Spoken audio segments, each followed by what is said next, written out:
मध्यमाम् अस्मदाचार्यपर्यन्तां वन्दे गुरुपरम्परां श्रुतिस्मृतिपुराणानाम् आलयं करुणालयं नमामि भगवत्पादं शङ्करं लोकशङ्करं शङ्करं शङ्कराचार्यं केशवं बादरायणं सूत्रभाष्यकृतौ वन्दे भगवन्तौ पुनः पुनः ईश्वरो गुरुरात्मेति मूर्तिभेदविभागिने व्योमवद्व्याप्तदेहाय दक्षिणामूर्तये नमः। ॐ सहनाववतु सहनो भुनक्तु सह वीर्यङ्करवावहै तेजस्विनावधीतमस्तु मा विद्विषावहै। ॐ शान्तिः शान्तिः शान्तिः। नमः श्री शङ्करानन्द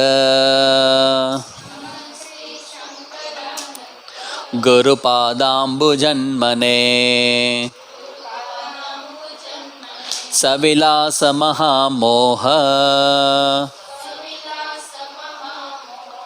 ग्राहग्रासैककर्मणे तत्पादाम्बुरुहद्वन्द्व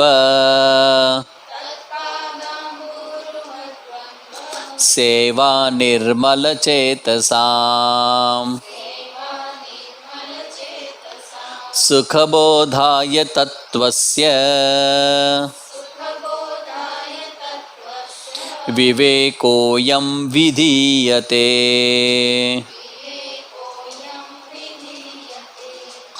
द्वैत विवेक प्रकरण चतुर्थ प्रकरण द्वैत विवेक।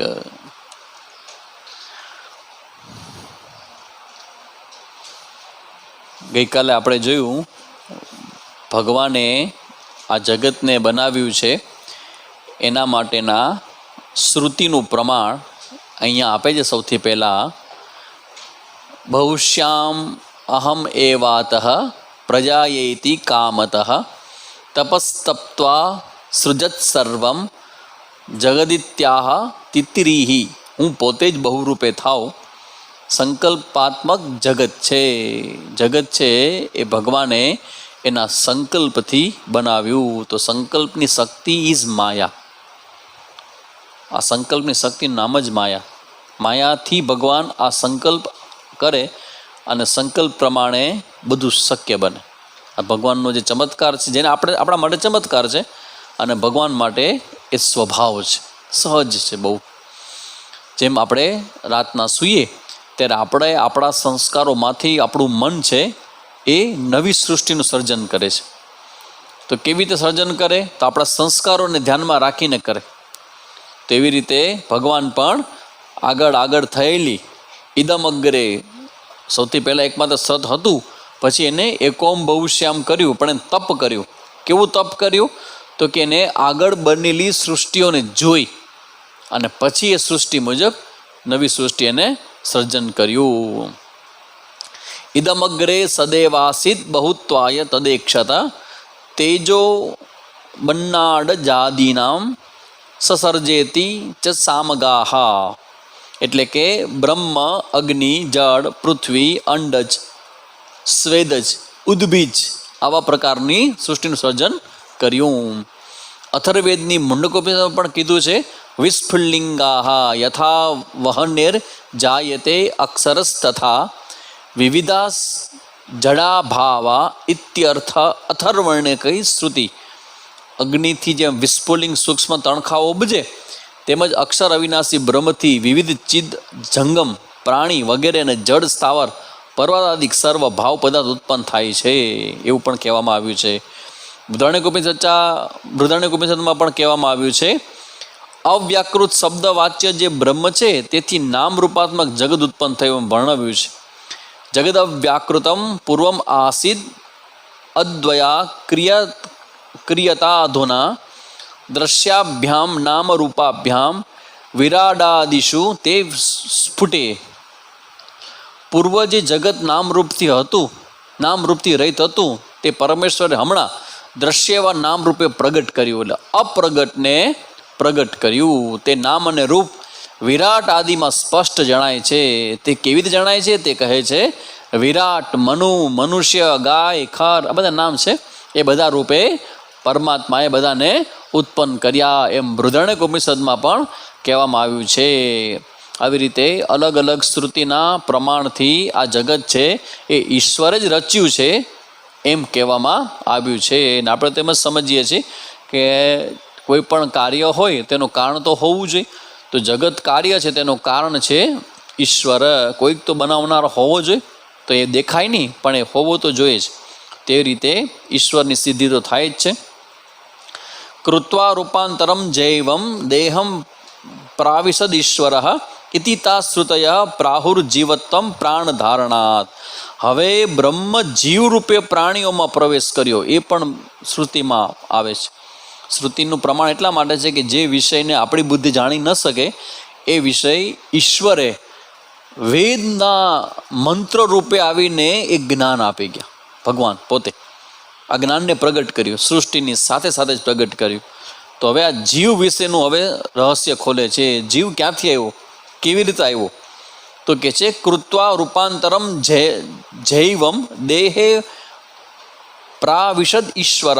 ઈશ્વરે જીવ સંબંધી અનન્ય ચિદાભાસ રૂપ કરી દેહ વિશે પ્રવેશ કર્યો. ઈશ્વર જ જીવ રૂપે બની અને પ્રગટ થાય છે. તો કે તમે પ્રગટ થાય છે, આ જીવમાં પ્રવેશ કર્યો ઈશ્વરે, એટલા માટે જ જીવને આપણે ઈશ્વર સાથે કમ્પેર કરીએ છીએ કે જીવ અને ઈશ્વર જે જોડી છે.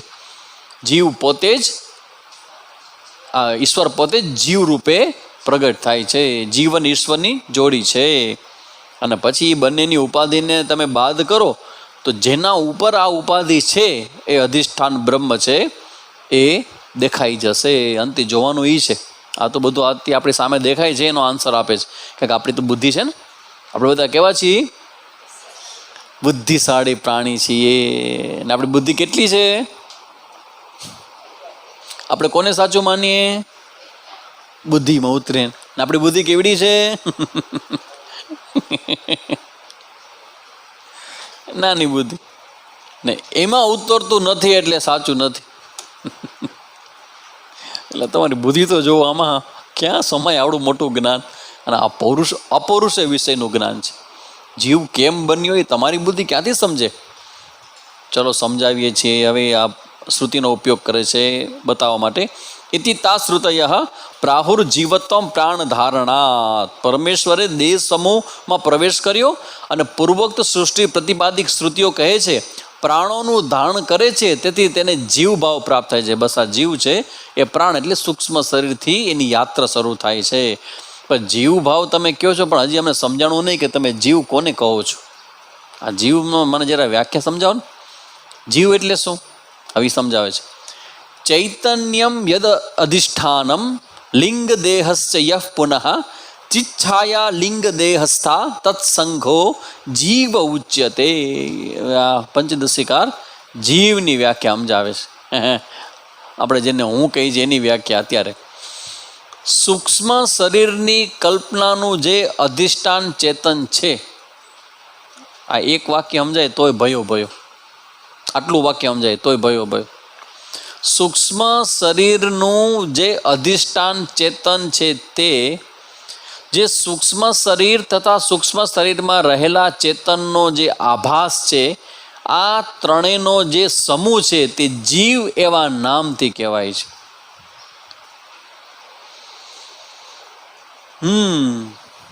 સૂક્ષ્મ શરીર અને સૂક્ષ્મ શરીર ક્યાંક તો છે.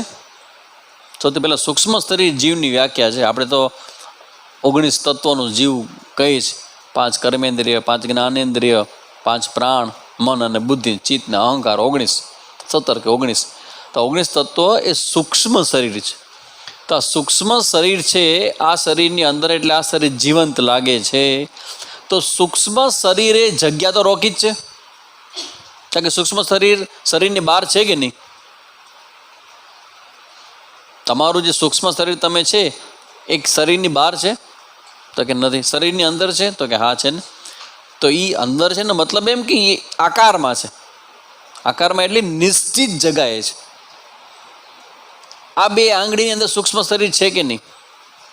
વચ્ચે તો તમે જોયો આકાર સૂક્ષ્મ શરીરનો?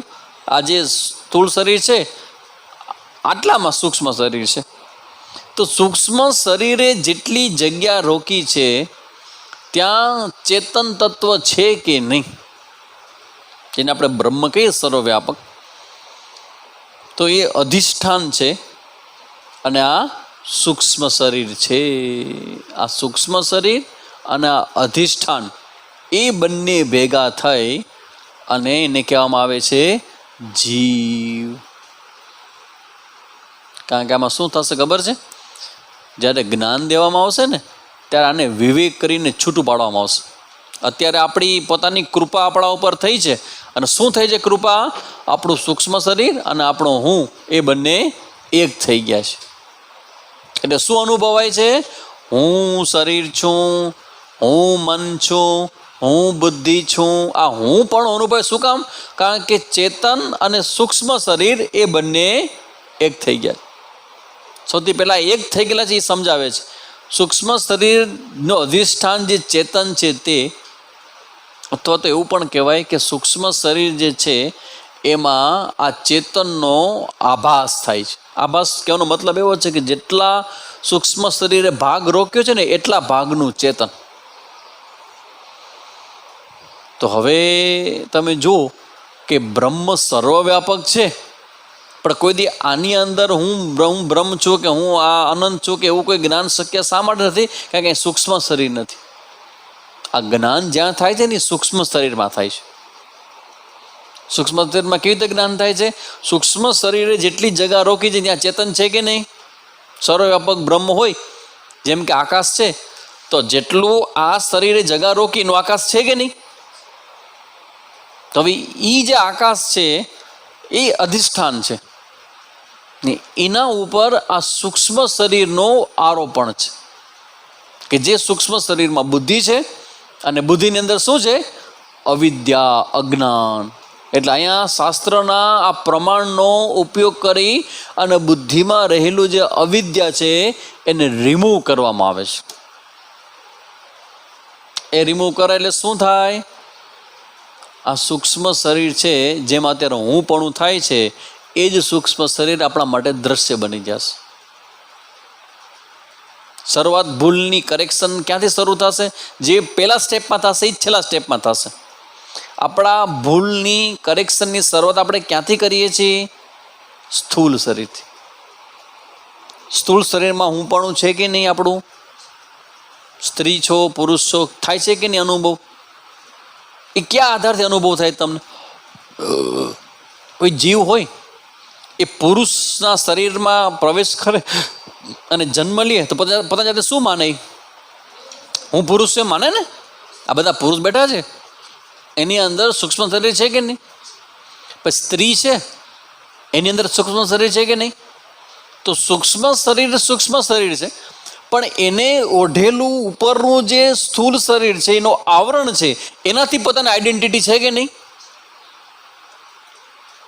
તમે તમારી જાતને પુરુષ કહો છો ને, આ બેન એમ કહે છે કે હું સ્ત્રી છું, તો એ બે ડિફરન્ટ ઓપિનિયન કેવી રીતે આવે છે? અથવા કોને આધાર આવે છે? ધારો કે અત્યારે તમે સ્ત્રીનું શરીર ધારણ કર્યું તો તમે શું કહો છો? સ્ત્રી છું. ધારો કે શરીર છૂટે અને 1 જ 2 વર્ષમાં બીજે ક્યાંક પાછો જન્મ થાય અને પુરુષ રૂપે જન્મ થાય તો એ જ સૂક્ષ્મ શરીર શું કહેશે? તો જો જ્યાં હું પણ થાય છે ત્યાં પેલી ભૂલ કરેક્ટ કરીએ છીએ. શું કરેક્ટ કરીએ છીએ? કે હું શરીર, બસ આ પહેલે ને છેલ્લે સુધી આ જ વાત કન્ટિન્યુ રહેશે. અત્યારે મને હું પણ અનુભવાય છે શરીરમાં, અને એ જ્યારે જ્ઞાન થાય છે ત્યારે એમ કહે છે કે ભાઈ હું શરીર નથી, શરીર તો મારા માટે વસ્ત્ર છે. તો થાય પ્રશ્ન, તો પછી હું કોણ? જો હું શરીર નથી તો હું કોણ? તો કે હું અંદર રહેતું સૂક્ષ્મ શરીર. જેવો સ્થૂળ શરીરમાં હું પણ છે એવું સૂક્ષ્મ શરીરમાં હું પણ છે. તો જેવું અહીંયા કરેક્શન કર્યું એવું ત્યાં કરવાનું છે. એટલે એ જ્યારે કરેક્શન કરો ને ત્યારે એ તમારી અંદર એ વિચાર સ્ફુરશે કે હું સ્થૂળ શરીર જેમ નથી એમ સૂક્ષ્મ શરીર નથી, તો હું તો રહી જાય છે કે હું પતી જાય? ના, હું તો રહી જાય છે. સૂક્ષ્મ શરીરને જાણનારો રહી જાય છે. એ કોણ છે? એટલે શ્રુતિ આવીને કહેશે તત, કે જે સર્વવ્યાપક બ્રહ્મ છે એ જ તું છું. હું શું નથી એ હું સમજી જાઉં. સ્થૂળ શરીર નથી, સૂક્ષ્મ શરીર નથી એ હું સમજી જાઉં. દેન વોટ આઈ એમ, તો હું છું શું?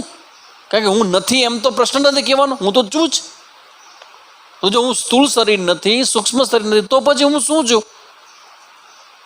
તો કે તું જે છો એના સિવાય કાંઈ જ નથી.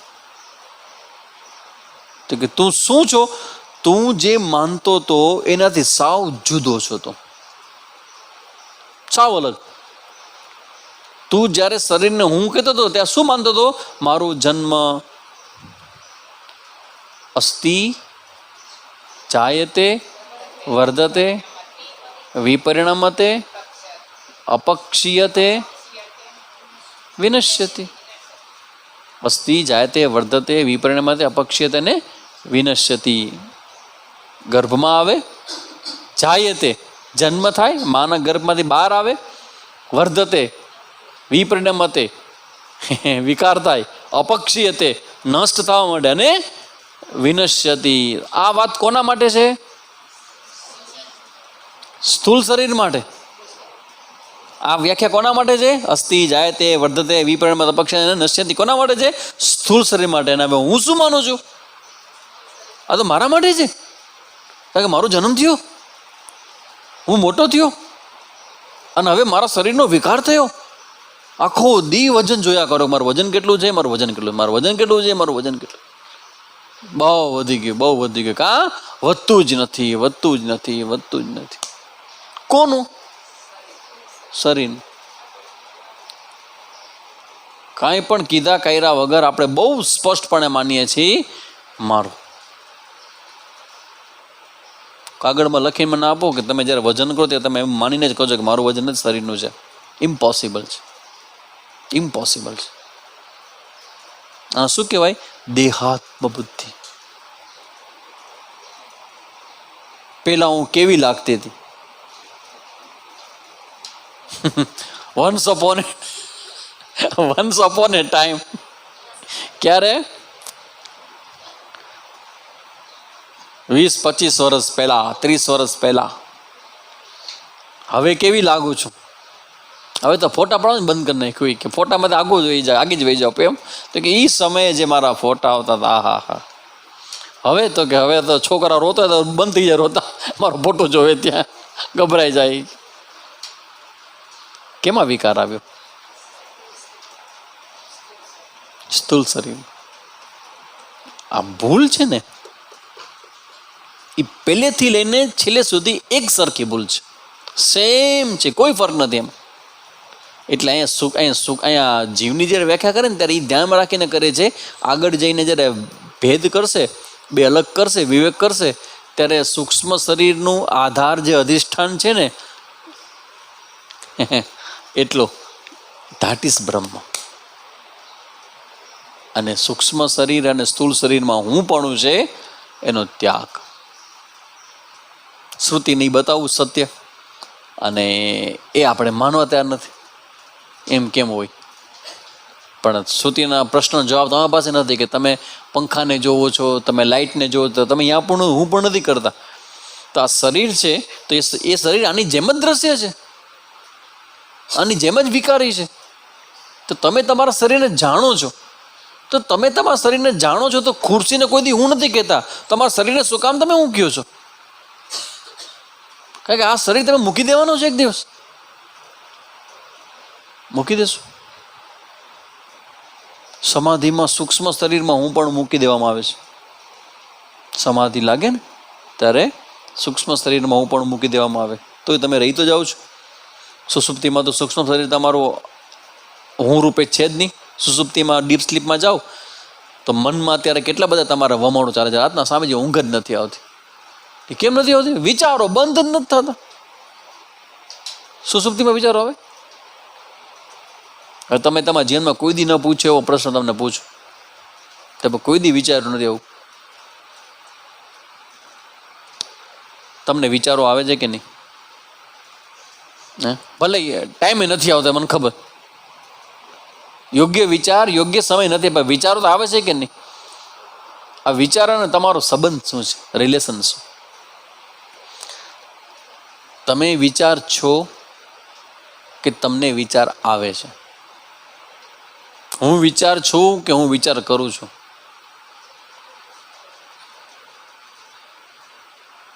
શું લાગે છે? વિચાર તમે કરો છો કે તમે છો? તમે વિચાર છો? શું કામ નથી? હા, વિચારો બદલે છે, વિચારો આવજા કરે છે, ધડાધડ વિચારો બદલે છે. જો હું વિચાર હોઉં તો હું ન બદલી જાઉં? તમે બદલો છો? કેટલા વર્ષ થયા બદલો છો? હવે થોડો ગુરુ બદલી જશે, શિષ્ય બદલતો નથી. જો વિચાર છે ને, આ ધ્યાન રાખજો, વિચાર તમે સાધન તરીકે ઉપયોગ કરો છો, પણ તમે વિચાર નથી. આ બહુ મોટી ઘટના છે. એમ કહો તમે વિચાર નથી, તો વિચારની ક્વોલિટી હોય, વિચારમાં યોગ્યતા અયોગ્યતા હોય, અને વિચારમાંથી પછી કર્મનો સંકલ્પ જન્મે, ને પછી કર્મ થાય ને વિચાર બધી જગ્યાએ છે, એવરીવેર વિચાર ફેલાયેલા છે. પણ એ ફેકલ્ટી છે, એ તમે સાધન તરીકે ઉપયોગ કરો છો, દેટ ઇઝ નોટ યુ. અચ્છા, આ જે જ્ઞાન થાય છે એ કેવી રીતે થાય છે? Interesting to know, it's also a વૃત્તિ. આ જ્ઞાન થાય છે ને એ પણ વૃત્તિ જ છે. કારણ કે શાસ્ત્રના શબ્દોનો પ્રમાણ તરીકે ઉપયોગ થાય, શબ્દો બોલાય, તો શબ્દો તો વિચારાત્મક જ છે, અને વૃત્તિ ઉત્પન્ન થાય, શબ્દોની ફ્રીક્વન્સી છે, બોલું એટલે શબ્દો અથડાય, અથડાય એટલે અંદર જાય, અંદર જાય પછી શબ્દોનો એક અર્થ છે. એ અર્થ તમારા વ્યક્તિત્વમાં કઈ જગ્યાએ ખુલે? બુદ્ધિમાં. એ બુદ્ધિમાં છે શું? અવિદ્યા, અંધારું.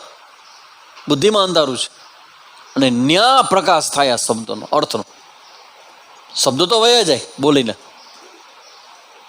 પ્રકાશ થાય. તો એ જે પ્રકાશ થવાની આખી પ્રોસેસ છે એ આખું વૈચારિક જ છે, આખું વૈચારિક છે. આ વિચાર છે ને એના તમારું સૂક્ષ્મ શરીર બને, અને તમારા વિચારો તમારું જીવન બને. વોટ યુ થિંક અહીંયા સુધી બરાબર છે. તમારા વિચારોથી તમારું સૂક્ષ્મ શરીર બને, વિચાર તમારું બુદ્ધિ બને, વિચાર તમારું મન બને, આ બધું બરાબર છે. પણ યુ આર નોટ થોટ. તમે વિચાર નથી, કારણ કે વિચારને પણ તમે પ્રકાશનારા છો, જાણનારા છો. વિચાર આવે છે, વિચાર કે વિકાર આવે છે અને જાય છે. બસ સાક્ષી એટલે આ સૂક્ષ્મ શરીરમાં જે મેં કીધું ને, આપણું જે સૂક્ષ્મ શરીર છે એનું જે અધિષ્ઠાન છે બ્રહ્મ, એ કહેવામાં આવે છે કે ધેટ ઇઝ યુ. એના સિવાયનું આ સૂક્ષ્મ શરીર, એમાં આવતી બુદ્ધિ, એમાં આવતા વિચાર, એમાં આવતું આ શરીર, આ બધું તમે નથી. એટલે શું કરી નાખ્યું છે આપણે? મિક્સ કરી નાખ્યું છે. અને લોકડાઉનમાં એને છૂટા કરવા જેવો ટાઈમ અત્યારે મળ્યો છે આપણને. એક વટાણું હોય એમાં કેટલા બી હોય અંદર? 7. ક્યારે ખબર પડી? લોકડાઉનમાં ખબર પડી. એક દાણાદાર પેકેટ આવવા 129 દાણા હોય. ક્યારે ખબર પડી? લોકડાઉનમાં ખબર પડી. સરસ મજાનું ચવાણું મળી, ચવાણાની અંદર જે બ્લુ કલરના આવે એ લગભગ એક મુઠ્ઠીની અંદર 8 જેટલા આવતા હોય છે. બ્લુ કલરના ઓલા આવે વટાણા જેવા ચવાણુંની અંદર, એક મુઠ્ઠીમાં 8 જેટલા હોય છે. 8. બોલો, આ બધી ક્યારે ખબર પડી? લોકડાઉનમાં.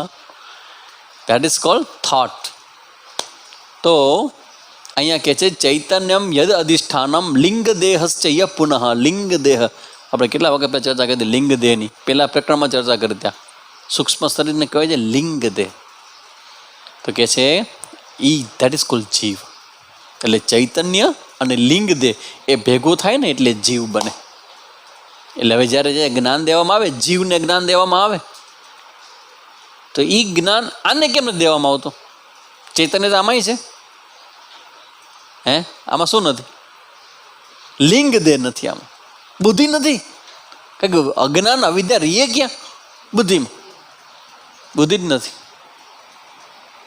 નસીબદાર છે ને આપણને કે આપણને જ્ઞાન દેવામાં આવે છે. કારણ કે અવિદ્યા છે આપણી પાસે. હે મેરે પાસ ક્યાં હે? અવિદ્યા. અવિદ્યા ક્યાં રહીએ? બુદ્ધિમાં. એટલે આપણે ક્વોલિફાઈડ છે જ્ઞાન માટે. We are qualified for this knowledge. એટલે કે છે કે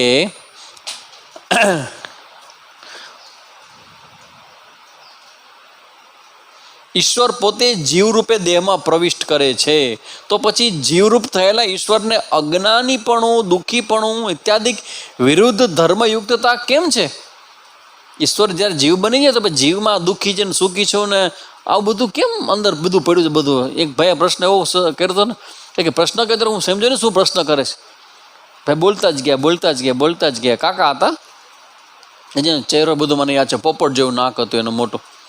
જામનગરના સ્વામીજીને પૂછતા હતા, એના ઘરે ભિક્ષા કરવા ગયા હતા, અને સ્વામીજી પછી મને હાથ વાટકા ભેગો રાખે, અને આપણે પછી જમવા નવું મળે એટલે સ્વામીજી તો મજા આવે. એક તો સત્સંગ મળે અને નવું રૂટીન મળે. એટલે એને સ્વામીજીને પ્રશ્ન કે સ્વામી જમ્યા પછી હો, કારણ કે જમી લ્યો એટલે પછી આપણે પાછું લેવાનું હોય ને એમ. એટલે સ્વામીજીને પ્રશ્ન કર્યો કે હે સ્વામીજી કે ભગવાને આ શરીર કેવું બનાવ્યું છે? મને એમ કે હું વિચારતો હતો કે ક્યાં જાય છે પ્રશ્ન એનો, કે શરીર કેવું બનાવ્યું છે? મેં તો હા સ્વામીજી કે હા શરીર તો આવું જ છે, કે જેવું છે એવું જ શરીરમાં કેટલું બધું માંસ ને મજા ને બધું ભર્યું છે. કેવું શરીર બનાવ્યું છે મનુષ્યનું શરીર? સ્વામીજી કે હવે એ તો જેને બનાવ્યું, પ્રકૃતિ બનાવ્યું છે. એ કે નહીં, મારો પ્રશ્ન એવો છે કે આવા ગંદા શરીરની અંદર આવું ચેતન તત્વ કેમ રહે છે?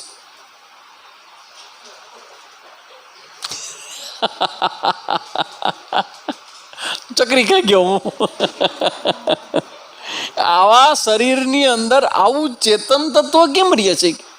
એ છેલ્લે એને માથું ઊંચું કર્યું ભાઈ. પણ હજી એને બધા એક્શન કે મારા માટે બહુ સરપ્રાઇઝિંગ હશે કે આવો પ્રશ્ન કેવી રીતે થઈ શકે, કે આવું શરીર હોય એમાં કે આવું ચેતન તત્વ કેમ રહે? કે મને યાદ નથી સ્વામીજીએ શું જવાબ આપ્યો હતો એનો. વિચાર કરો, એ પ્રશ્ન કેટલો બધો મારા માટે એક ઓડ હશે કે મને હજી પ્રશ્ન એવો ને એવો યાદ છે. 72 કે 75 વર્ષની ઉંમરના હતા કાકા, વયા ગયા, સેવા કરવા આવતા અમારા આશ્રમમાં જામનગર. આવો પ્રશ્ન એને કર્યો. હવે હું કહી શકું કે ભાઈ તમારો કોઈ પ્રશ્ન થાય ને તો જવાબ તમને આપીશ, મને એનો પૂછે કહીશું. પણ સ્વામીજી શું મને ખબર નથી, જવાબ આપી જ દો. જો એમાં એવું છે કે ચેતન તત્વ આ શરીરમાં છે એવું નથી. ચેતન તત્વ તો બધી જગાએ છે. પછી ચેતન તત્વને આધારે આ શરીર, ચેતન માટે શરીર છે જ નહીં. તમે એમ કહો કે સ્વપ્નના શરીર હોય તો તમે સ્વપ્નમાં એક વ્યક્તિ બીજા વ્યક્તિને પૂછે, તમે કે તમે મારા સપનામાં આવ્યા હો અને તમે એકબીજા વાતો કરતા હું જોતો તમને બેને, તો તમે આને કહો કે હા આવું સરસ મજાનું છે, પણ આવું શરીરમાં આવું બધું ચેતન ક્યાંથી આવ્યું છે? તમે પ્રશ્ન કરો તો ખરેખર સ્વપ્ન દ્રષ્ટાની અંદર છે બધું. પણ સ્વપ્ન દ્રષ્ટા છે એના માટે આ શરીર છે એ સત્ય છે? આ શરીર સારું નથી, ગંદુ નથી, એ કંઈ વાસ્તવિકતા નથી, કારણ કે શરીર છે જ નહીં. કારણ કે એ હાઈટ ઉપર તો હજી હિંમત નથી તમારે બોલવાનું તમે લોકો પાસે. તમે શરીર નથી એવું નહીં, આ શરીર છે જ નહીં. મારે આ એટલા માટે કહેવું પડે કે તમે માનીને ચાલો છો એટલું કહું, બાકી શરીર છે જ નહીં. એટલે ચેતન માટે આ શરીર છે ને એ છે જ નહીં. એટલે બે અલગ અલગ સત્તા થઈ. એક જળ છે જેની વ્યવહારિક સત્તા છે, એક છે ચેતન, જે આપણે બ્રહ્મ કહીએ, ઈશ્વર કહીએ, ચેતન કહીએ. એ જે છે ને એ પારમાર્થિક સત્ય છે. એટલે આ બે છે ને એની સત્તા અલગ અલગ છે. એક વ્યવહાર પૂરતું છે, આ તમારું શરીર જે દેખાય છે ને એ વ્યવહાર પૂરતું છે, પણ વાસ્તવમાં એ ચેતનને કંઈ સ્પર્શ ન કરે, કારણ કે એના માટે છે જ નહીં આ. એટલે આ શરીરમાં આવે આ પ્રશ્ન આવ્યો કે ભગવાન જો એ જીવ રૂપે થયા હોય તો પછી આવું કેમ છે? હવે એનો જવાબ આપે છે, ની જીવ પાછળ માર કેમ ખાય છે? આવો દુઃખી કેમ થાય છે? જીવ કેટલી ભૂલ કરે વ્યવહારમાં, જીવનમાં કેટલી સવાર સાંજે તમે કેટલી ભૂલ કરો છો? પછી એમ થાય કે આ ન કર્યો તો કેવું સારું હતું. તો હવે એનો જવાબ આપે છે, માહેશ્વરી તું માયયા તસ્યા નિર્માણ શક્તિવત, ભગવાનની જે માયા શક્તિ છે ને એનાથી કે જીવ છે ને આકર્ષિત થાય છે, અને જીવ આકર્ષિત થાય છે. વિદ્યતે મોહ શક્તિ સ તમ જીવમ મોહય મોહય ત્યશો. મહેશ્વર સંબંધીની જે માયા, મહેશ્વર સંબંધીની માયા એટલે મહેશ્વરની માયા શક્ય છે. માહેશ્વરી, મહેશ્વર સંબંધીની જે માયા છે તેમાં નિર્માણ શક્તિ, જો માયામાં મેં વાત કરી ને કાલે જ વાત અને લાસ્ટ ક્લાસ વાત કરી હતી કે માયામાં એક નિર્માણ શક્તિની સામર્થ્ય છે કે નિર્માણ કરે, દ્વૈત ઊભું કરે, સર્જન કરે. સૃજતી ઇતિ માયા, માયામાં એકમાંથી અનેક થવાનું, સર્જન કરવાનું સામર્થ્ય છે. પેઠે એવી રીતે એક માયામાં બીજું સામર્થ્ય છે મોહ શક્તિ, મોહન. મને તો આ અર્થ વધારે બેસે છે મારા માઇન્ડની અંદર. આ માયાનો અર્થ એટ્રેક્શન. એ ચડે ને ઉતરે બે, અને બધામાં થાય જેવું. તમને જે વસ્તુનું, જે વ્યક્તિનું, જે પરિસ્થિતિનું આકર્ષણ ઊભું થાય, સમય જતાં એ જ વસ્તુને, એ જ વ્યક્તિને, એ જ પરિસ્થિતિનું આકર્ષણ, એ જ વ્યક્તિનું, એ જ પરિસ્થિતિનું આકર્ષણ છે. સીડી ઉતરે એમ દૂધનો ઉભરો કેમ બેસી જાય. તમારા ભાઈ આમ એવા સરસ, બધા બેનોને આક જ ચાલે, આમ બધો સારો એ કે ગુસ્સે થાય એટલે કોઈ ના નહીં. એટલે કોઈ કે હે ગુસ્સે બહુ કરે છે, એટલે પછી થોડોક એનો અવકાખાને સામેવાળાને ચાન્સ મળે ને એ પાછી વાતને વાળે. ના ના એ કે ગુસ્સે નો દૂધના ઉભરા જેવો હોય, પછી કાંઈ ન હોય નહીં કે. એટલે ભેગું રહેવામાં ગુસ્સો આડો આવે અને મૂકવાય નથી. આની આવતો જન્મમાં આ જ મળે. મેં તો વાહ આટલો બધો પ્રેમ, તો કે આ ટ્રેન કર્યા તો આવતા વખતે આવા ટ્રેન કઢાવેલા મને મળે. તો કહેવાનો મતલબ છે આ આખી જે માહેશ્વરમાં જે માયા છે ને એમાં એટ્રેક્શન છે. ભૂલ છે ને એ આ કરાવે, અમુક ભૂલ કરાવે સંસાર તરફ ખેંચવાની. પણ ગુસ્સો છે કે લોભ છે કે દ્વેષ છે એમાં આકર્ષણ નથી. પણ વસ્તુને મેળવવાનું, વ્યક્તિને મેળવવાની ઝંખના, ઇવન સિક્યોરિટીની ઈચ્છા, આ ખબર ને આપણા માટે બહુ ક્લિયર નથી, અઘરું જ થવું બહુ, કે સંપત્તિ કે પૈસા છે એમાં સિક્યોરિટી છે કે નહીં સમજવું જ અઘરું છે. નહીં સમજે, કારણ કે ક્યારેક ક્યારેક દે છે અને ક્યારેક નથી દેતો. સંપત્તિમાં સિક્યોરિટી નથી, પણ આકર્ષણ છે. તો તમને ખરેખર પૈસાનું આકર્ષણ થોડું છે કંઈ. પૈસા એ શું છે, સંપત્તિ શું છે, ખરીદ શક્તિ છે. અને ખરીદવાની શક્તિ તમારે શું કામ જોઈએ છે? તમે જોજો આકર્ષણ તમને શેનું છે. પૈસો છે, સંપત્તિ, તો એનું આકર્ષણ છે. એવું લાગે કે પૈસા ભેગા કરું તો તમે પૈસાનું આકર્ષણ છે, તો કે ના, ભેગા થયેલા પૈસા છે એ તમે શું કરશો, શેના માટે છે? કે એમાં ખરીદ શક્તિ છે, કંઈક લેવું હોય એની શક્તિ છે. તો એના શું થશે? ખરીદ શક્તિથી તમારી શક્તિ આવી, તમારી પાસે સ્ટ્રેન્થ છે, તો તમે ખરીદ કરી શકો. તો ખરીદ કરવાથી શું થશે? ઈચ્છા પૂરી થશે. ઈચ્છા પૂરી થશે. કોઈ પણને પૂછ્યું કે તું આ શું કામ કરસ, તો કે ઈચ્છા પૂરી કરવા માટે. ઈચ્છા પૂરી થશે. ઈચ્છા પૂરી થવાથી શું થાય? આનંદ મળે, સુખ મળે. તો પછી મોક્ષની શું જરૂર છે? આ ઈચ્છા ઉપર આધારિત સુખ છે એનું એનાલિસિસ કરશો ને તો શું થશે ખબર છે?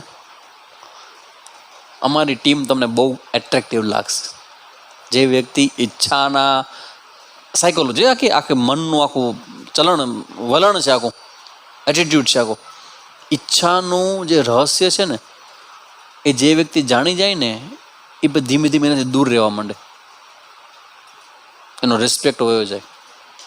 અત્યારે સૌથી વધુ રિસ્પેક્ટ આપણને આપણી ઈચ્છાઓનો તો છે કે બસ આમ થઈ જાય, આમ થઈ જાય, આમ થઈ જાય, આમ થઈ જાય. તો ક્યારેક એવો વિચાર આવે કે આમ થઈ જાય તો શું થાય? નથી લગ્ન થઈ જાય, લગ્ન થઈ જાય, લગ્ન થઈ જાય, થઈ ગયા લગ્ન, પછી સંતાન થઈ જાય, સંતાન થઈ ગયા સંતાન, પછી ભણી લઈએ ભણી લીધું, હવે જોબ મળી જાય, જોબ મળી ગઈ, હવે પરણી જાય. ધ્યાન રાખજો, તમે જેટલી ઈચ્છા કરો છો ને પાછળથી એના રાડાડી કરો છો. પેલા અભર કહો તો લગ્ન કરો, ઘણા લોકોને અભરખા હોય. આ છાયાબેન હાજર નથી. એક સ્ટેટમેન્ટ એક બેને કીધું હતું, મને એટલું બધું હસવું આવ્યું. એની બેનપણીને એક બેન વ્યક્તિ કે આપણને કેવો લગ્ન કરવાનો ઢઢોડિયો હતો. એ કે શું ખાટી લીધું લગ્ન કરીને. આ જ શબ્દ કે લગ્ન કરવાનો કેવો ઢઢોડિયો હતો. આમાં આ માન અહીંનો શબ્દ નથી, કચ્છનો નથી, આ સૌરાષ્ટ્રનો શબ્દ ઢઢડિયો એટલે બહુ ઈચ્છા એમ. હા લગ્ન ને ધૂમધામ ને નાચશું કૂદશું ને ગાશું ને જમણવાર થશે ને ફોટા પડશે ને ઓહો. આ ઈચ્છાની આખી જે રમત છે ને એ આપણા જીવનના કેન્દ્રમાં છે.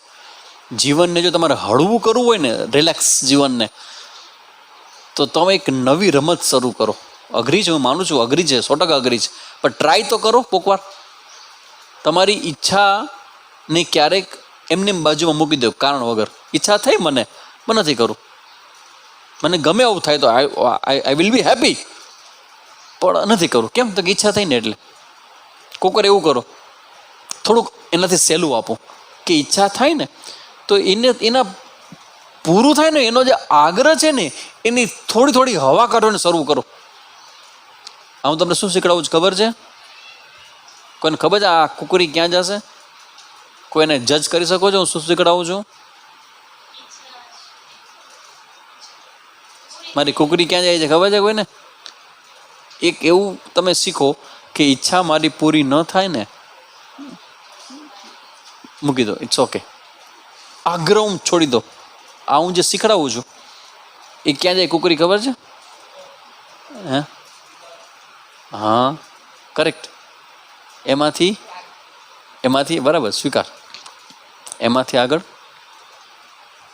તમને હવે બતાવું કે તમે જ્યારે વારંવાર અહીંયા શ્રવણ માટે આવો છો ને તો હું ક્યારેય ડાયરેક્ટ ઉપદેશ નથી કરતો, પણ હવે ઘણા બધા વર્ષ થાય ને એટલે પછી મારે મારા ટીચિંગને ખોલવું જોઈએ કે હું ખરેખર ક્યાં હું કુકરી કેવી રીતે મારું છું. કાલ સવારે તમારે ભણાવવાનું આવે ને તો તમે પણ આ ઉપયોગ કરી શકો. હું તમને એમ કહું કે તમે એવું તૈયાર થાવ કે તમને અંદરથી તીવ્ર ઈચ્છા જાગે, કાં તમે એને બાજુમાં મૂકી દો, એવો ટેવ પાડો, અને કાં પછી એવું કરો કે ઈચ્છા પૂરી ન થાય ને ઇટ્સ ઓકે, હું જોઉં, કાંઈ વાંધો નહીં, ચાલો. ઈચ્છા પ્રત્યેનો મારો આગ્રહ છે કે ઈચ્છા જ પૂરી થઈ જાય, એને હું જોઉં.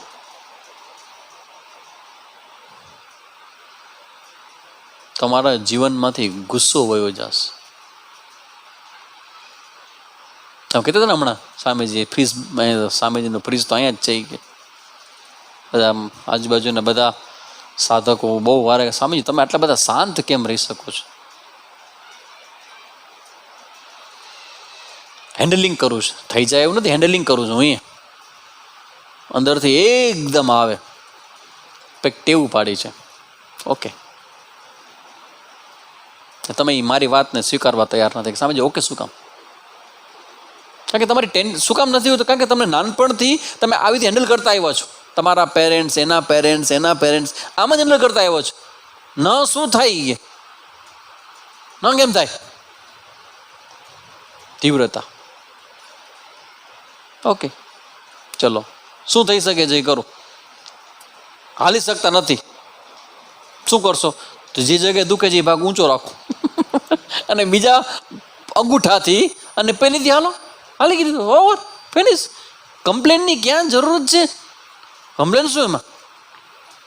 જે છે એમાંથી રસ્તો કાઢ્યા કરો, ફટ કરતો રસ્તો કાઢ્યા કરો. કેવું પુસ્તક વાંચ્યું હતું હમણાં ઓલી છોકરીનું? પોલિયાના. વાંચવા જેવું પુસ્તક છે, બહુ સરસ. પોલિયાના. પ્રશ્ન ગમે તેવા આવે ને ઓકે,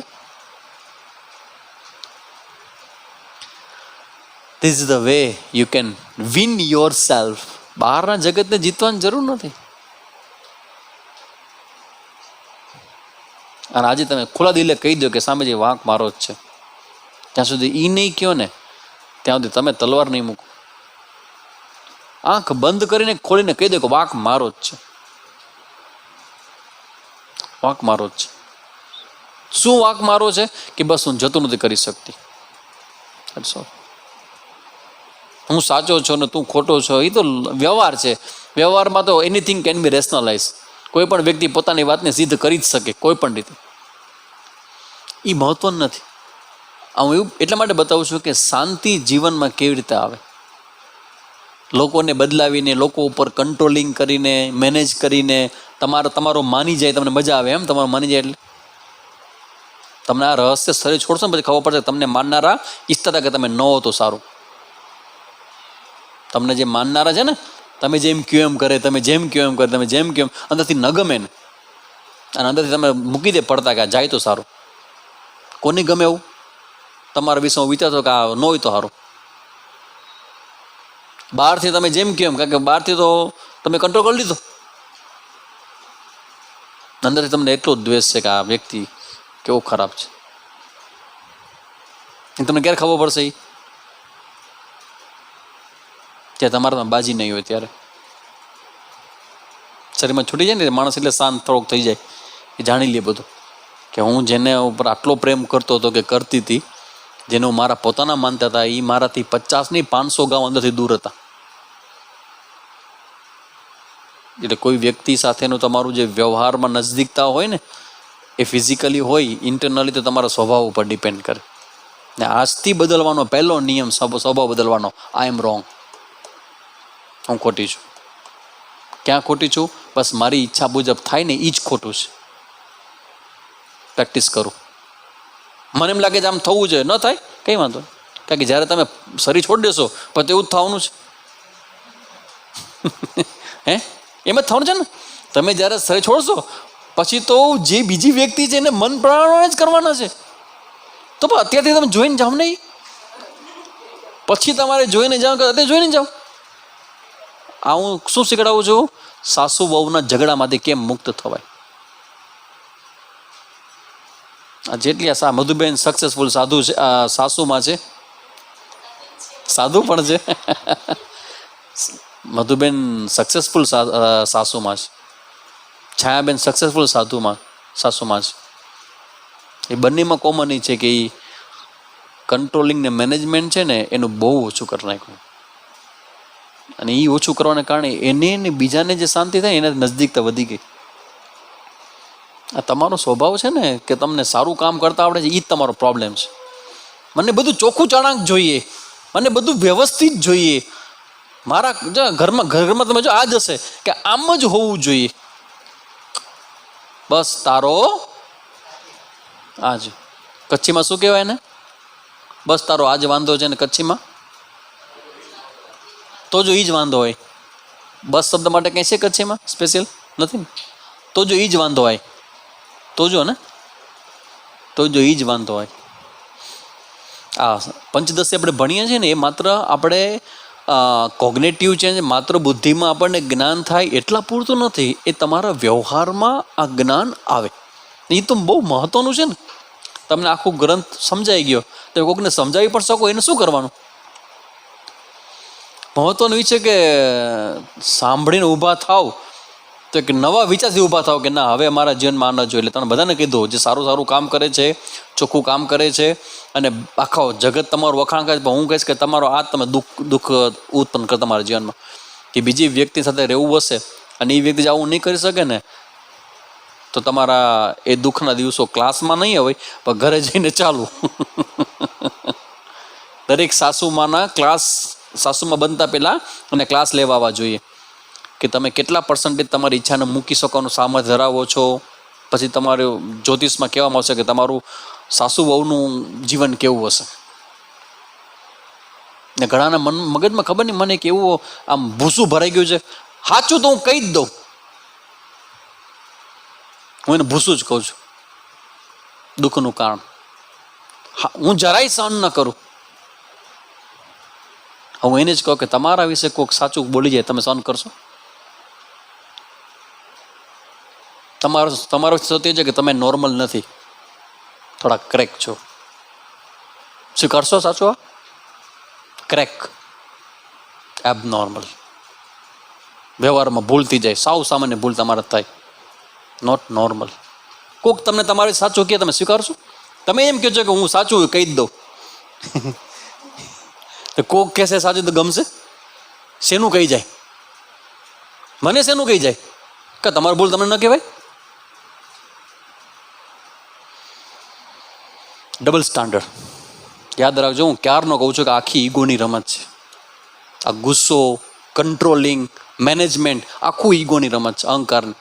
અને કોરા કાગળમાં મારા વ્યાસપીઠ ઉપર બેસીને આજ હું કહું છું કે જ્યાં સુધી ઈગોનું આ મેનેજમેન્ટ છે ને ત્યાં સુધી સુખ નહીં થાય, નહીં થાય ને નહીં થાય. કોઈ પાત્ર ખરાબ નથી, તમારું માઇન્ડમાં તકલીફ છે. બધા પાત્ર આવા જ હશે. આસપાસના જે પાત્ર તમને મળ્યા છે ને, મમ્મી મળ્યા, પપ્પા મળ્યા, ભાઈ મળ્યા, બેન મળ્યા, જેવા મળ્યા છે ને એ તમારા માટે જ તમને મળ્યા છે. એમાંથી આગળ આવો. That's all. શીખવા માટે. શું શીખવા માટે? હા, વેરી ગુડ. જેદી આ શીખ્યા જતું કરી દેવાનો, જીતી ગયા. સ્વામીજી એમ તો જીવે છે, તો મને ઘણું થાય. તો મારે તો કેટલા બધા એક ચડે એવા પાછા, જેટલા અમે બધા એમ માને કે અમે તો આચા જ છીએ, બીજા બધા જ ખોટા જઈ ગયા. સ્વામીજી હશે. બાળકો બધા બાળકો છે બધા, આવા બધા બિચારા શીખે છે, હજી જીવન જીવતા શીખે છે. જેટલું શીખે એટલું, જેટલું હાલે એટલું આંગળી પકડીને હલાવીએ. That's all. કારણ કે આ તો દરિયો છે, આ જ્ઞાન. અને જ્ઞાનની અંદર તમે જે સાંભળો છો ને એ આ ટોચ છે, ટોપ છે. આ હિમાલયનો ટોપ કેવું હોય એવા ટોપ લેવલની વાત છે કે ભાઈ આ જે જીવ છે ને એ બ્રહ્મ સિવાય કાંઈ નથી. હવે એ તો ટોપ લેવલની વાત થઈ. એટલે હું સામેજી અહીં શું કરે છે, ટોપ લેવલની વાતની હારે હારે તમારા વ્યવહારને આમાં પરોતો જાઉં છું, જેથી કરીને તમને આ ડ્રાય ન લાગે કે આ ખાલી સાંભળીએ છીએ, પણ આનો વ્યવહારમાં ઉપયોગ શું આનો? અને આનો ઉપયોગ જ્યારે ક્લિક થશે ને ત્યારનો આનું આકર્ષણ તમે છોડી નહીં શકો. અંદર થશે કે ના હજી બધું સાંભળી, હજી બધું સાંભળી, હજી બધું સાંભળી. અમારા બેનનો બહુ ઈચ્છા થાય કે 5-10 લોકો કરો, 5-10 લોકો કરો. અને મેં એની વાત એક દ્રષ્ટિએ સ્વીકારી પણ ખરા કે એના જીવનમાં ભગવાને બહુ મોટી કસોટી કરી. ભયંકર એટલે ભયંકર મોટી કસોટી. એવડું મોટું અપમાન થયું એનું. પણ બેન આમ શીરો જેમ ગળી જાય ને એમ પી ગયા. Not a simple thing. કેવડું મોટું. હરીફ અવાજની પાછળથી કમ્પ્લેનની. બરાબર છે. That is called practical Vedanta. Vedanta વ્યવહારું ખરું. હું તો આમ જેટલા બેઠા ને પૂછું, તમને જેટલું સારું લાગે છે, પણ તમને તમારું અપમાન થાય તો 4 દિવસ તમે ફોનનો મેસેજ ન વાંચો, તમે બંધ કરી દો. અને મોકો મળે તો મૂકો, ટોન્ટિંગ કરવાનો ચાન્સ મૂકો છો. કારણ કે તમને અટી ગઈ છે અંદર. અને તમને અટી ગઈ, તમે શેની રાહ જોવો છો? મોકો મળે એની. જગતનું મિથ્યાત્વનો મતલબ એવો છે કે માન, અપમાન, સુખ, દુઃખ, અનુકૂળતા, પ્રતિકૂળતા બધાનો સ્વીકાર. એ જગતનું મિથ્યાત્વ. અમે જામનગરના સામે જે આ કીધું ને ત્યારે ધડાકો થયો. મિથ્યાત્વ, જગત મિથ્યા છે તો પછી ભોગવામાં શું વાંધો દોસ્ત? જામનગરના સ્વામીજીએ ટોપિક લીધો, બ્રહ્મ સત્ય અને જગત મિથ્યા. જગત મિથ્યા હોય તો ભોગવી લ્યો. What is wrong? મિથ્યા છે ને અંતે તો. હમણાં એવું તો મેસેજ આવ્યો હતો SMS-માં એ કે જીવન કા ક્યા હૈ ભરોસા, જી લો જો ભી હૈ યહી એક પલ હૈ, એન્જોય કરી લ્યો, માણી લ્યો. એટલે જે ભોગ કરવા છે કોઈ પ્રકારની સીમા રેખા રાખ્યા વગર ભોગવી લ્યો. કારણ કે આ ક્યાં રહેવાનું છે?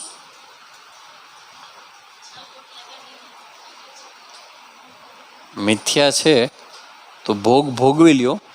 સ્વામીજીએ મને પ્રશ્ન કર્યો ત્યારે એ કે મિથ્યા છે તો ભોગની વૃત્તિ શું કામ થાય તમને? જે વસ્તુ મિથ્યા હોય એમાં ભોગની વૃત્તિ શું કામ થાય તમને? મિથ્યાનો મતલબ એવો છે કે એના પ્રત્યેનું આકર્ષણ છે એ જ સેકન્ડે કટ થઈ જાય છે. મિથ્યાનો મતલબ એવો છે કે એનું આકર્ષણ છે ને એ જ સમયે જ કટ થઈ જાય. ઓવર.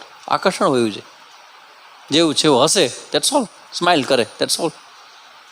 દેટ ઇઝ મિથ્યા. મિથ્યા મીન્સ શાંતિ. આ લખી લેજો શબ્દો મારો. મિથ્યા એટલે શાંતિ. મિથ્યા જેટલું સમજાય ને એટલી શાંતિ વધે હૃદયની અંદર. ભોગની વૃત્તિ છે ને કદી શાંતિ ના આપે. ઈચ્છા થાય, મોકો જોવે, પ્રયત્ન કરે, ભોગવે અને છુપાવે. આ બધા પ્રોસેસ કે પ્રયત્નમાં ક્યાં શાંતિ હોય? ક્યાંય નહીં. મિથ્યાનો મતલબ છે એના ભોગ પ્રત્યેની વૃત્તિમાંથી મુક્તિ, શાંતિ. ખીચડી ખાઓ, પ્રભુના ગુણ ગાઓ. પણ જો ખીચડીની જગ્યાએ બીજું બધું ખાવાનું ચાલુ કર્યું, આ જેનું આયુષ્ય બધું બહુ સારું અને સ્વાસ્થ્ય સારું છે જોઈ લે બધાનું, એ નિયમિત રીતે સાંજના એક જ એનો સેમ ખોરાક હશે. આપણે પીઝા જોઈને, પાણીપુરી જોઈને, શું જોઈએ બીજું? ના, બાસ્કેટ ચાટ. એટલે મેં તો બાસ્કેટ ચાટ એટલે બાસ્કેટમાં લઈને ચાટ બેસીને ચાટવાનું જ એવું છે. બાસ્કેટ ચાટ. ક્યાં ખીચડી ને ક્યાં બાસ્કેટ ચાટ. પેલા આ જેને લાંબુ આયુષ્ય અને સ્વાસ્થ્ય જોઈએ છે ને એના માટે ભોજનનો ક્વોલિટી અને ભોજનનો ટાઈમ અને ક્વોન્ટિટી એ કોન્સ્ટન્ટ એક સરખી જળવાવી છે. ખીચડી એટલે ખીચડી દૂધ, નો અધર થિંગ. ઘણા લોકો મને બહુ આશા થતો, હવે મને સમજાય છે એનું મૂલ્ય. સ્વામીજી અમે ઘરમાં ગમે તો બને કે કાકા માટે ખીચડી જ બનાવવાની હોય, એટલે કાકા મોટી મને કાકા ખીચડી જ ખાય. ઘરમાં ગમે તેના માટે અમે પાણીપુરી બનાવી, ભેલપુરી બનાવી, પણ એ કાકા ખીચડી જ માગે. અમારા કચ્છમાં તો એવું છે કે હા બીજું બધું ખાય ચાખે ખરા, પણ સંતોષ તો ખીચડીથી જ થાય. જે માણસને ખીચડીની ટેવ પડી ગઈ ને એનું સ્વાસ્થ્ય સારું રહેવાની પૂરી સંભાવના. ખીચડી, બાકી બધું આઈટમ છે ને એ પેટ બગડવા માટે છે. ગુજરાતીઓ ખાસ કેવું ખાય છે, મીઠું મીઠું મીઠું મીઠું મીઠું, બહુ પ્રોબ્લેમ છે. એટલે ભગવાન અહીંયા કહે છે, આ પંચદશીકાર કહે છે કે આ મોહ શક્તિ છે ને, માયા, એ જીવને એટ્રેક્શનમાં લઈ જાય. એટલે જીવ શું કરે? એને મેળવવા જાય. તો મેળવવા જાય તો એના માટેની વ્યવસ્થામાં ભગવાને કરી રાખી છે. શું કરી રાખી છે? કર્મણ્યેવાધિકારસ્તે. આપણે આને આમે તો જોઈ શકાય. કર્મમાં તારો અધિકાર છે. ઈચ્છા થાય, ઈચ્છાને પૂર્તિ માટે કર્મ કર. ફ્રીડમ છે તારી પાસે, કર. દે તું તારે ઇન્ટરવ્યુ દે, હજી દે, હજી જા, હજી મહેનત કર, પ્રયત્ન કર. શું તો શું છે? સુપ્ત સિંહ સે મૃગ ન પી પ્રવિશંતિ. સ્કૂલમાં ભણાવી મોકલા જાય કે ઊભો થા, ભાગ, દોડ, હજી દોડ.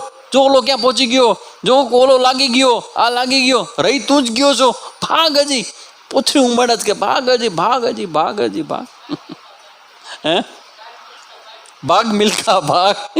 એની આ જીવની સ્ટોરી છે. ભાગ તો ભાગ, વેલા ભાગ. ઓકે, ભાગવું જોઈએ, કઈ વાંધો નહીં. ભાગીને શીખો કે અંતે ભાગવાની જરૂર નહોતી. તે તો સ્વામીજીના ક્લાસમાં જ આવવાનું છે છેલ્લે. That's all. અત્યારે ફરી આવો જગતમાં, વાંધો નથી. બધા અનુભવ લઈ આવો. પછી તમે જ્યારે હું આવું કોમેન્ટ્સ કરે ત્યારે મૂછમાં હસશો કે સ્વામીજી હાચા જઈ કે મને અભરખો હતો એ કે. આ બધા અભરખાવાળા બેઠા છે અહીંયા. ઢઢડીઓ હતો લગ્ન કરવાનો. હું કરી લીધું લગ્ન કરીને. ભગવાન મળી ગયો તમને? ઢઢડીઓ હતો. શું બધું થઈ ગયું. હાલો, ભણવાનું થઈ ગયું, જોબ થઈ ગયો, મકાન થઈ ગયું, પત્ની થઈ ગઈ, બાળકો થઈ ગયું. So what? તો કે સ્વામીજી આકર્ષણ અંદરથી કેમ આટલું બધું આમ એટ્રેક્શન થયા જ કરે છે? તો કે બસ દેટ ઇઝ કોલ માયા. તો આ રીતે ચિદાનંદાદિક સ્વરૂપ, નિજ સ્વરૂપના જ્ઞાનથી આ માયા છે ને એને ભૂલાવી દે છે અને ભાગ્યા કરે. જીવ ઉઠે એટલે ભાગે, એ જાય ભાગ્યો જોબ ઉપર ને સાંજને થાકી પાછો આવે. ઘણા સમય પહેલાં હું શબ્દો ઉપયોગ કરતો, કોઈ કીધું શબ્દો ઉપયોગ ન કરજો હવે. હા, હવે નથી બોલતો હવે હું. એટલે બાયપાસ કરી નાખું એમ કરીને કહી દીધું. ભાઈ રહેવાતું નથી, શું કરે?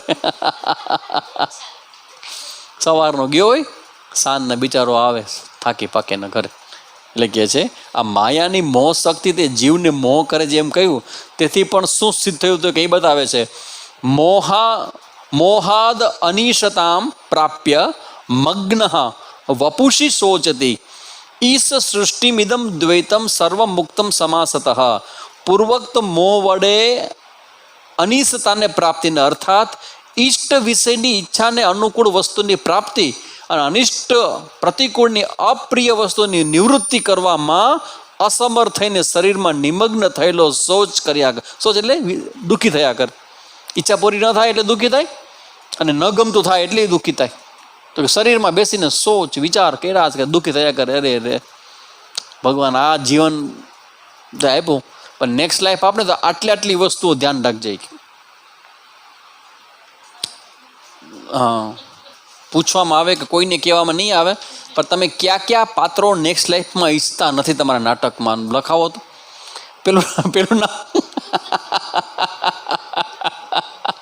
પેલું નામ કોનું આવે? સૌથી નજીકમાં વ્યક્તિનું આવે, પછી એનું આવે, પછી આ કોઈ નહીં કે જે આવશે ને બધા આવા જ હશે બધા, કારણ કે અવિદ્યાવાન છે બધા.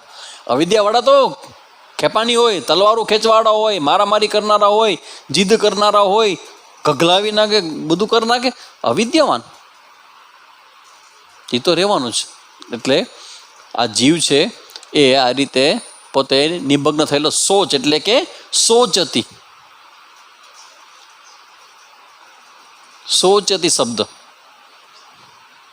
ક્યાં આવે છે? બીજા અધ્યાયના 11મા શ્લોકમાં ભગવાન ઉપદેશ શરૂઆત કરે છે. અન્વશોચસ્તમ અશોચાન અન્વશોચસ્તમ પ્રજ્ઞાવાદાંશ ભાષસે ગતાસુંસ ન અનુશોચંતી પંડિતા. વિદ્વાન માણસ શોક ન કરે, જ્ઞાની માણસ શોક ન કરે, પણ બીજો જીવ છે જે સોચતી શબ્દ એ શબ્દ છે, શોક કર્યા કરે, વિશોક કર્યા કરે, હર્ષમાં આવે, એકદમ આનંદમાં, અને એ જ નિરાશ ને હતાશ થઈ જાય. એટલે દ્વંદ્વમાં ફસાયેલો હોય જીવવા એમ. તો હું દુઃખી છું ઇત્યાદિ માન્યતા ધરાવે છે. આવી રીતે આ ઈશ્વરે સર્જેલું દ્વૈતનું સર્વ જડ ચેતનાત્મક જગતનું સંક્ષેપથી નિરૂપણ કર્યું. જીવ રૂપે પણ ઈશ્વર અને જળની ઉપાધિ રૂપે પણ ઈશ્વર. આવી રીતે જગતનું સર્જન થયું. આ શરીર હું છું એવી રીતનું જે અભિમાન છે તે તાદાત્મ્ય અભિમાન કહેવાય છે. સમાન વૃક્ષે પુરુષ નિમગ્ન અનિશયા શોચતી મુહ્યમાન. મુંડકોપનિષદ 3:2-1. સમાન એક જ દેહરૂપી વૃક્ષમાં નિમગ્ન પુરુષ જીવ તે મોહને પ્રાપ્ત થઈને અનિશા, અસામર્થ્ય, અસ્વતંત્રતાથી ઘેરાઈ જાય છે, ફ્રીડમ વહી જાય છે, દુઃખી થઈ જાય છે. અને એવું સુધીમાં કહેલું છે. હવે આવે છે નવી વાત, જીવ રચિત દ્વૈત. આ તો ભગવાનની સૃષ્ટિની વાત કરી, હવે જીવની સૃષ્ટિની વાત કરે છે. જીવે સૃષ્ટિ રચી એ ઓછો છે? એકાકી ન રમે તેને એવું થાય છે. જીવને થાય છે કે એકાકી ન રમે, ફ્રેન્ડ જોઈએ, ફ્રેન્ડશીપ જોઈએ, જોબ જોઈએ, સન્માન જોઈએ. તો હવે એની ચર્ચા આવે હાલશે કે જીવ શું કરે છે આખો. ભગવાન તો સૃષ્ટિ રચીને ભગવાન પોતે બેસી ગયા પોતાની દુનિયામાં. હવે આ જીવ શું કરે છે? હવે એની રચનાની ચર્ચા છે, થોડી આપણે એમાં જોશું, જવા દેશું. 7 પ્રકારના અન્ન છે. સપ્ત અન્નરૂપ જગતની સાથે જીવનો અને ઈશ્વર સૃષ્ટિનો સંબંધ છે. એટલે અહીંયા આપણા 15 શ્લોક પૂરા થયા, 13 શ્લોક પૂરા થયા. હવે જીવ રચિત દ્વૈત એ સમજી અને આગળ ચાલશું. અંતે પછી હવે ચર્ચા તો શરૂ ત્યારે થશે. તો પછી જીવ અને ઈશ્વર છે એના દ્વૈતમાં અદ્વૈત કેવી રીતે છે એ ચર્ચા પછી. જીવ સૃષ્ટિ દ્વૈતની ભેદપૂર્વક ત્યાજ્યતા. એટલે જીવ સૃષ્ટિનો મતલબ એવો છે કે દરેકની સૃષ્ટિ અલગ અલગ છે, અને દરેક વ્યક્તિ પોતાની સૃષ્ટિ જોઈને વ્યવહાર કરે છે અને સામેને ગગલાવે છે. હવે તમને ખબર પડે છે ભાઈ એની સૃષ્ટિ જુદી છે, જુદી હોય ને. બાપા હોય એની સૃષ્ટિ કેવી હોય?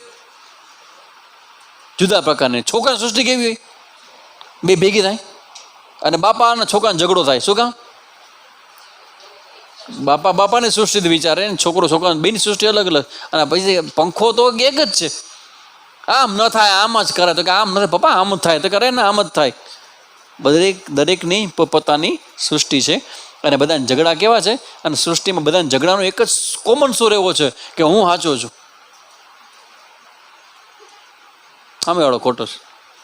આ બધાનું એવું છે, હું સાચો છું ને તું ખોટો છો. એ સૃષ્ટિની ચર્ચા આવે જેને કહેવાય સબ્જેક્ટિવ વર્લ્ડ, જેને ડોંગરેજી મહારાજ કહે ને એક ઈશ્વર સૃષ્ટિ અને એક જીવ સૃષ્ટિ. આ રાગ દ્વેષને આસક્તિ છે ને એનાથી જીવ સૃષ્ટિ ઉત્પન્ન થાય. એ ચર્ચા છે જે આપણે નેક્સ્ટ સોમવારે જોશું. ઓમ પૂર્ણમદ પૂર્ણમિદમ પૂર્ણાત પૂર્ણમુદચ્યતે પૂર્ણસ્ય પૂર્ણમાદાય પૂર્ણમેવાવશિષ્યતે. ઓમ શાંતિ શાંતિ શાંતિ. હરિ ઓમ શ્રી ગુરુભ્યો નમઃ. હરિ ઓમ.